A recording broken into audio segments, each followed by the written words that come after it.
नमस्कार, आप देख रहे हैं के न्यूज नेशनल और मैं हूं आपके साथ में शोभित पाठक। तो रुक करते हैं महत्वपूर्ण सुर्खियों पर। मातोश्री के बाहर हनुमान चालीसा पढ़ने पर अड़ी निर्दलीय सांसद नवनीत राणा, विरोध के लिए शिव सैनिक भी मैदान में उतरे। मरियोपोल में मिली एक और सामूहिक कब्र, 1000 से ज्यादा शव दबे होने की आशंका, यूएन प्रमुख अगले हफ्ते पहुंचेंगे यूक्रेन।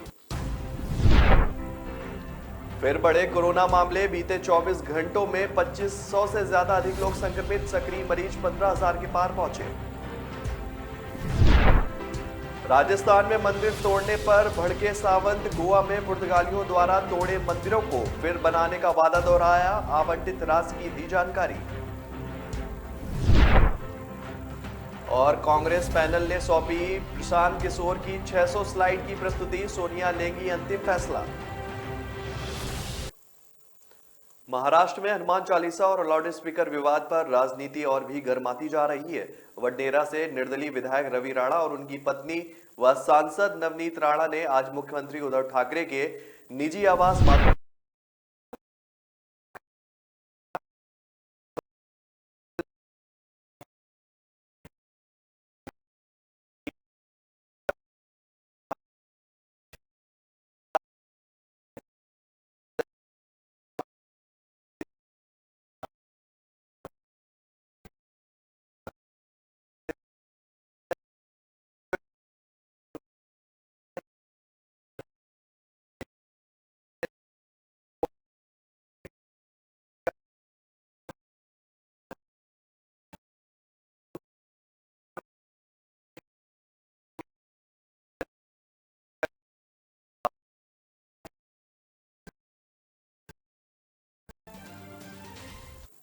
रूस और यूक्रेन के बीच जारी युद्ध को अब 2 महीने पूरे होने वाले हैं। हालांकि इस युद्ध का अंत अभी तक नजर नहीं आ रहा है।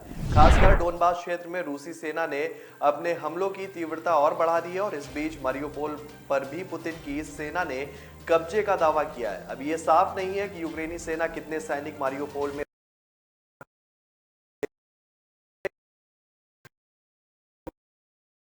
आगे नहीं बढ़ रहे हैं, बल्कि वे उनके ठिकानों का घेराव कर उनके निकलने का इंतजार कर रहे हैं। रिपोर्ट के माने तो रूसी सेना यूक्रेन के सैनिकों के लिए 2 ही विकल्प छोड़ना चाहती है, या तो बाहर आकर सरेंडर कर दो या फिर अंदर ही भूख से मौत हो जाएगी तुम्हारी।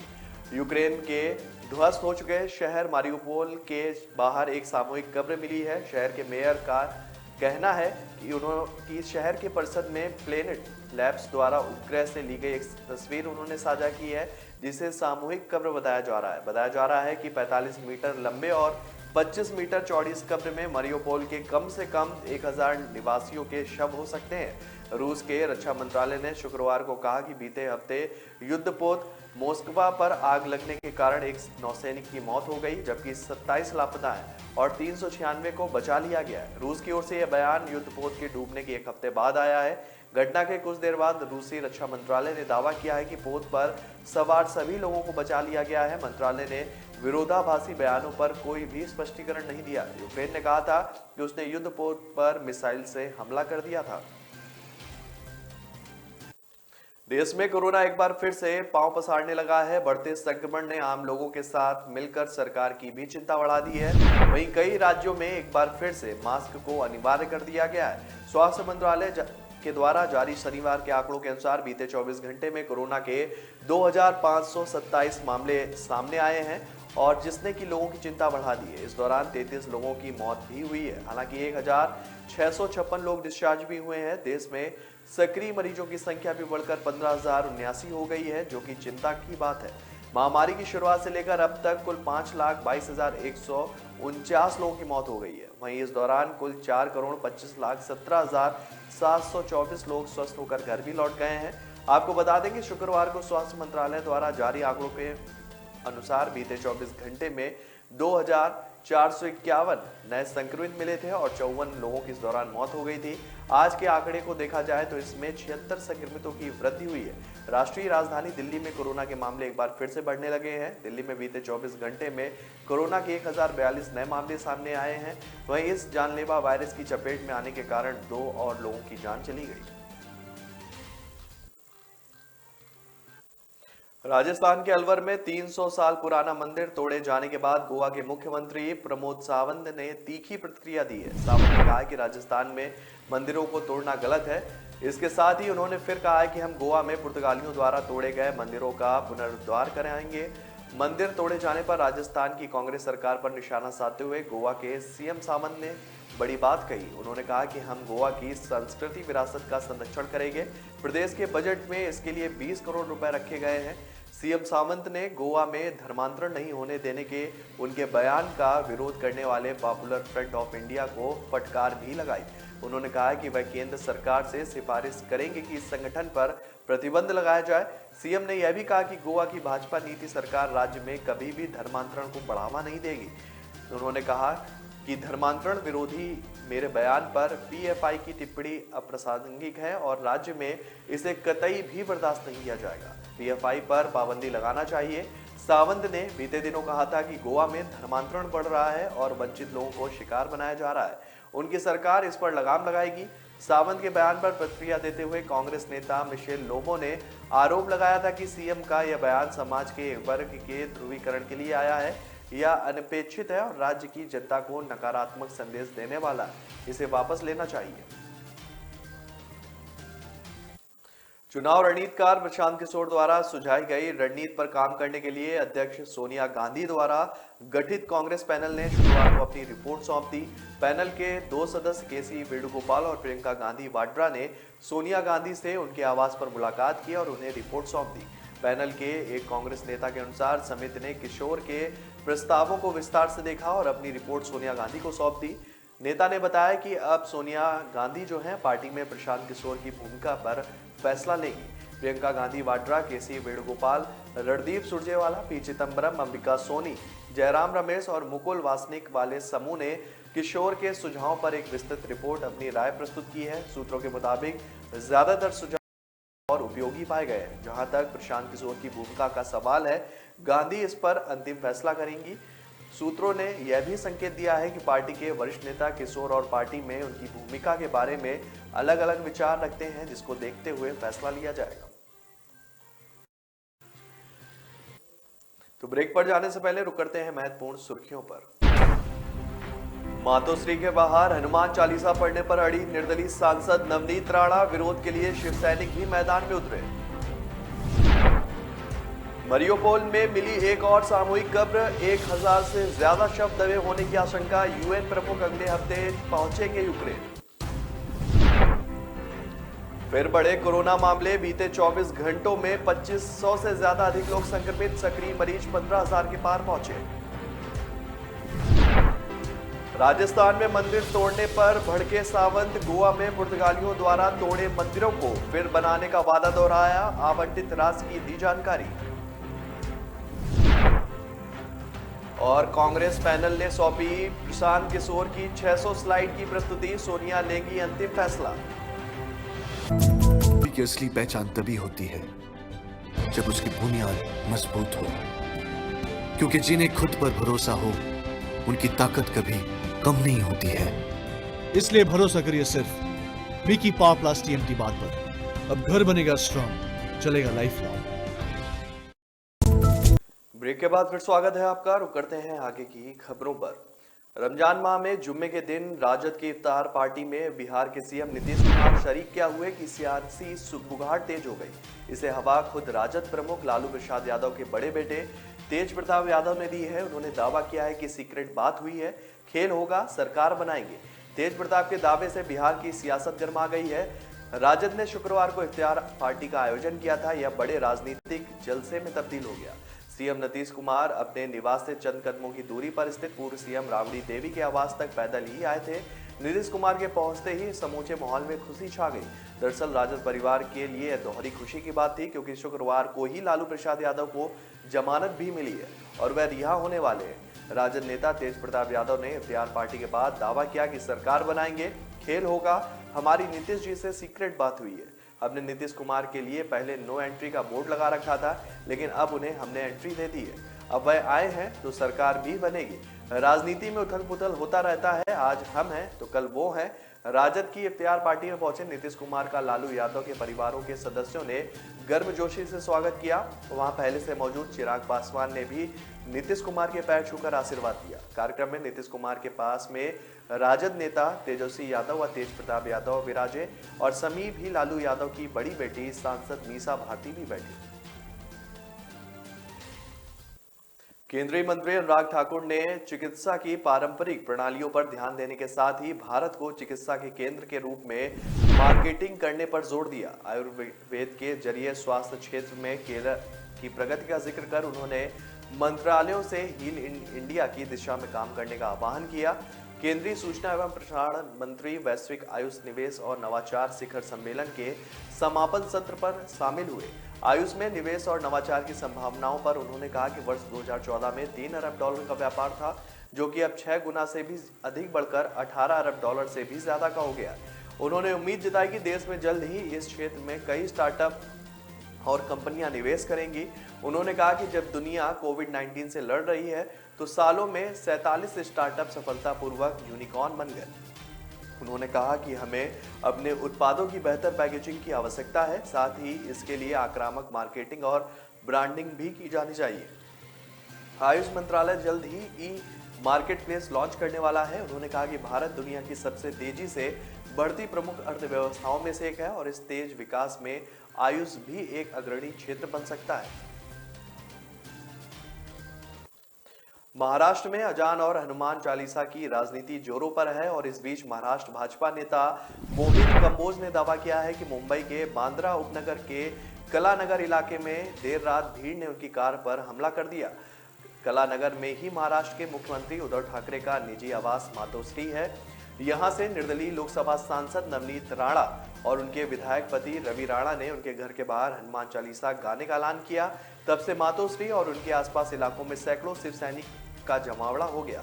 कंबोज ने एक वीडियो भी शेयर करते हुए कहा है कि मैं एक शादी में शामिल होने गया था और घर लौटते समय मेरा वाहन कलानगर इलाके में से एक रोड सिग्नल पर रुक गया। अचानक कुछ सैकड़ों लोगों की भीड़ ने मेरे वाहन पर हमला किया और उसके शीशे तक तोड़ दिए। दरवाजे के हैंडल को क्षतिग्रस्त कर दिया गया। आगे उन्होंने कहा कि कार में कोई भी घायल नहीं हुआ है। पुलिस में भी इसकी शिकायत कर दी गई है। साथ ही कहा गया कि मैं इस तरह की अराजकता से डरने वाला नहीं हूं, क्योंकि मैं और मेरी पार्टी बीएमसी में भ्रष्टाचार को उजागर कर रहे हैं। हालांकि इस दौरान उन्होंने किसी पार्टी के नेता का नाम का जिक्र नहीं किया। कंबोज ने कहा कि पुलिस को हमले की जांच करनी चाहिए और दोषियों को गिरफ्तार करना चाहिए। जहांगीरपुरी में हुए बवाल और अतिक्रमण के खिलाफ हुई कार्रवाई के पीड़ितों से मुलाकात का राजनीतिक पार्टियों और संगठनों का मंसूबा अधूरा ही रह गया। प्रभावित इलाकों में सुरक्षा के लिए की गई बैरिकेडिंग से राजनीतिक दलों समेत तमाम संगठनों के सियासी बल्लेबाज क्लीन बोल्ड हो गए। शुक्रवार को ऐसे 5-6 प्रतिनिधि मंडल ने जहांगीरपुरी का दौरा किया। इस दौरान लोगों से प्रभावित से मुलाकात नहीं होने की वजह से मीडिया से अपनी बातें कहकर लौट गए। शाम के वक्त Akhil Bharatiya Trinamool Congress, Bharatiya Communist Party, Samajwadi Party, Indian Union Muslim League, Trinamool Congress और विश्व हिंदू परिषद के प्रतिनिधि मंडल ने इलाके का दौरा किया। आईआईटीसी की तरफ से एक महिला प्रतिनिधि मंडल ने भी हिंसा प्रभावित क्षेत्र का दौरा किया, लेकिन पुलिस ने उन्हें भी रोक दिया। एआईटीसी सांसद और वरिष्ठ नेता अपरूमा पोद्दार ने ट्वीट कर कहा कि केंद्र सच को सामने आने से उसके आने से डर रही है, इसलिए जहांगीरपुरी में लोगों से मिलने से रोक दिया गया। हिंसा प्रभावित जहांगीरपुरी में अतिक्रमण के खिलाफ अभियान के बाद राजनीतिक दलों ने प्रतिनिधियों का वहां जमावड़ा लगने लगा था और शुक्रवार को पीड़ित परिवारों से मुलाकात कर घटना के प्रति संवेदना व्यक्त करने के लिए राजनीतिक दलों और धार्मिक संगठनों के प्रतिनिधि पहुंचने का सिलसिला भी जारी हो गया था। चुनावी साल में हिमाचल प्रदेश में राजनीति सरगर्मियां जो हैं वो अब तेज हो गई हैं। मई में केंद्रीय गृह मंत्री अमित शाह सहित कई अन्य केंद्रीय मंत्री हिमाचल प्रदेश का रुख करेंगे। जून में प्रधानमंत्री नरेंद्र मोदी बिलासपुर में एम्स का उद्घाटन करेंगे। उधर भारतीय जनता पार्टी के राष्ट्रीय अध्यक्ष जेपी नड्डा का 2 सप्ताह के भीतर मंडी संसदीय क्षेत्र में भी रोड शो होगा। कांगड़ा, हमीरपुर और शिमला संसदीय क्षेत्र में दौरे करने के बाद अब मुख्यमंत्री जयराम ठाकुर के गृह जिला मंडी में जेपी नड्डा चुनावी बिगुल फूंकेंगे। नगर निगम शिमला और विधानसभा चुनाव के लिए भाजपा ने बिसात बिछाना भी शुरू कर दिया है। 9 और 10 अप्रैल को जेपी नड्डा ने शिमला तथा हमीरपुर संसदीय क्षेत्र के तहत बिलासपुर में बैठकें और रोड शो किए। शुक्रवार को कांगड़ा संसदीय क्षेत्र का दौरा भी हुआ और अब मंडी में 2 सप्ताह के भीतर नड्डा को बुलाने की तैयारी भी शुरू हो गई है। आपको बता दें कि भाजपा के वरिष्ठ पदाधिकारियों ने बताया कि पार्टी अब पूरी तरह से चुनावी मोड में आ चुकी है और मई में केंद्रीय मंत्री अमित शाह को बुलाया जाएगा।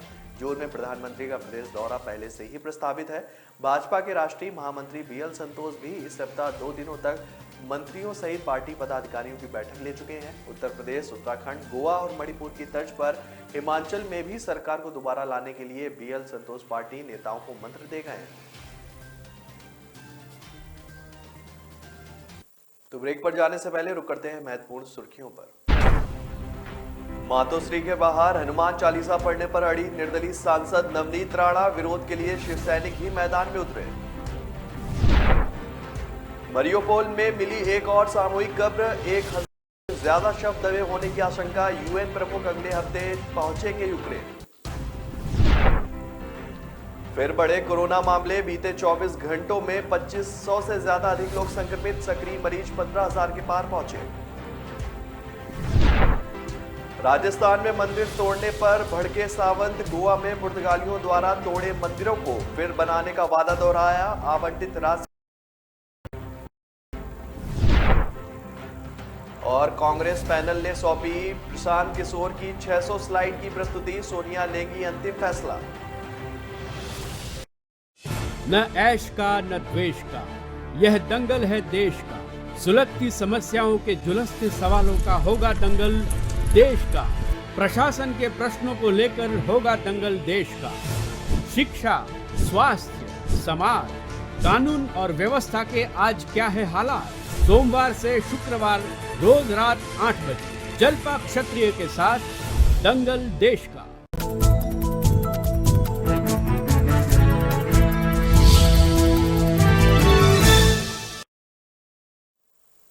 ब्रेक के बाद फिर स्वागत है आपका। रुक करते हैं आगे की खबरों पर। पंजाब सरकार ने देर रात सूबे के 184 वीवीआईपी लोगों की पुलिस सुरक्षा में कटौती कर दी है। अब केवल उन व्यक्तियों को सुरक्षा देने का फैसला किया गया है जिन्हें किसी प्रकार का खतरा है। पंजाब पुलिस ने वीवीआईपी की सुरक्षा संबंधी मामलों की समीक्षा करने के बाद कई पूर्व मंत्रियों और पूर्व विधायकों की सुरक्षा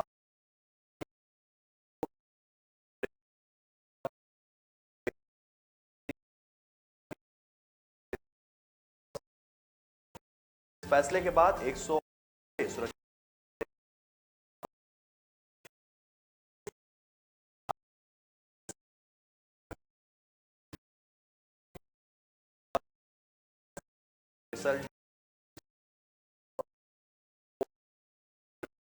वीवीआईपी लोगों को खतरे की समीक्षा करने के बाद उन्हें मिली सुरक्षा कर्मियों की संख्या में कटौती करने का फैसला किया। वीवीआईपी ऐसे आते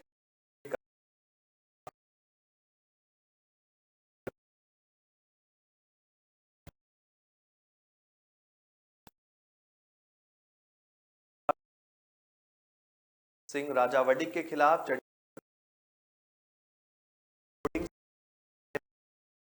29,000 रुपए जुर्माना लगाया। सेक्टर 15 स्थित कांग्रेस भवन में शुक्रवार को पंजाब के नवनियुक्त प्रदेश अध्यक्ष वडिक का शपथ ग्रहण समारोह था और उनके पेड़ों व पोस्टर बैनर लगा दिए गए। आयुक्त अनिंदा मिश्रा के निर्देश पर निगम ने तत्काल सभी पोस्टरों को जब्त कर लिया है। लेकिन निगम कोई कार्रवाई नहीं कर सका।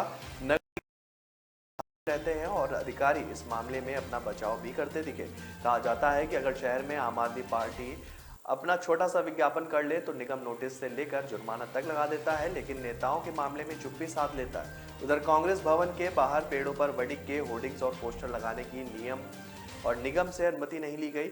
शहर में पेड़ों पर प्रचार प्रसार करना कानून अपराध है और इसकी जानकारी मिलने पर अतिरिक्त आयुक्त रूपेश कुमार की टीम ने सभी होर्डिंग्स, पोस्टर और बैनर जब्त कर लिए, नोटिस जारी कर जुर्माना लगाया। यह पहली बार है जब किसी नेता के पोस्टर बिना अनुमति लगाने पर कार्रवाई हुई है।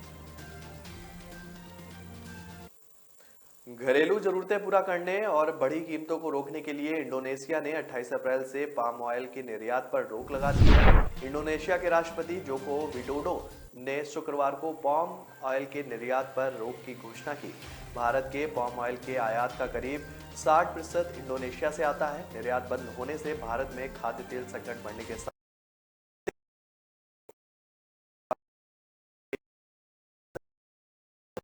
बंदोपाध्याय की याचिका पर केंद्र से जवाब भी मांगा है। न्यायमूर्ति राजीव शगधर और न्यायमूर्ति ज्योति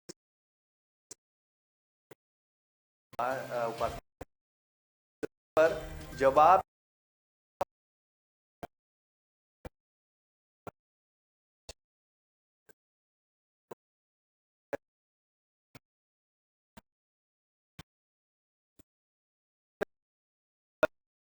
और सुजवा आतंकी हमले ने सुरक्षा को लेकर फिर सवाल खड़े कर दिए।